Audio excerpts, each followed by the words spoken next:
రాజ్యాంగ రూపకర్త doctor BR Ambedkar ఆశయ పరిరక్షణకు చివరి వరకు పోరాడతామని పెద్దపల్లి ఎంపీ గడ్డం వంశీకృష్ణ స్పష్టం చేశారు. మహనీయుడు అంబేద్కర్ పై అమిత్ షా చేసిన అనుచిత వ్యాఖ్యలను తీవ్రంగా ఖండిస్తున్నట్లు వెల్లడించారు. గురువారం ఎనెక్స్ బిల్డింగ్ లో రాహుల్ గాంధీ నేతృత్వంలో జరిగిన కాంగ్రెస్ పార్లమెంటరీ పార్టీ సమావేశంలో ఎంపీ పాల్గొన్నారు. ఈ సందర్భంగా అంబేద్కర్ పై అమిత్ షా కామెంట్స్ సహా పార్లమెంట్ లో అనుసరించాల్సిన వ్యూహాలపై చర్చించారు. అనంతరం నడుచుకుంటూ పార్లమెంట్ ఆవరణలోని అంబేద్కర్ విగ్రహం వద్దకు చేరుకున్నారు. అంబేద్కర్ విగ్రహం ముందు లోక్సభ ప్రతిపక్ష నేత రాహుల్ గాంధీ, ప్రియాంక గాంధీ, తెలంగాణ ఎంపీలతో కలిసి వంశీకృష్ణ ఆందోళన చేపట్టారు. జై భీమ్, సేవ్ రాజ్యాంగం, అమిత్ షా రాజీనామా చేయాలి అని తన నిరసన వ్యక్తం చేశారు. అనంతరం అంబేద్కర్ విగ్రహం నుంచి ఉభయ సభలకు వెళ్లే ప్రధాన ద్వారం మకరా గేట్ వరకు ర్యాలీ చేపట్టారు.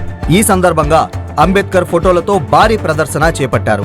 మకర ద్వారం వద్ద కేంద్ర ప్రభుత్వానికి, అమిత్ షాకు వ్యతిరేకంగా నినాదాలు చేశారు. అనంతరం ఎంపీ గడ్డం వంశీ మాట్లాడుతూ అంబేద్కర్ కేవలం రాజ్యాంగ రూపశిల్పి మాత్రమే కాదని, సమానత్వం, సామాజిక న్యాయం, ప్రజాస్వామ్యానికి ప్రాణం పోసిన మహానేత అని గుర్తుకు చేశారు. ఇటువంటి మహానేతలపై అనుచిత వ్యాఖ్యలు చేయడం మన దేశ ప్రజాస్వామ్య భావాలను అవమానించే చర్య అని అన్నారు. అమిత్ షా వ్యాఖ్యలకు నిరసనగా పార్లమెంట్ ఆవరణలో న్యాయబద్ధమైన పోరాటం చేస్తున్నట్లు వెల్లడించారు. అంబేద్కర్ పై చేసిన కామెంట్స్ కు అమిత్ షా వెంటనే యావత్ భారతదేశ ప్రజలకు క్షమాపణ చెప్పి మంత్రి పదవికి రాజీనామా చేయాలని డిమాండ్ చేశారు.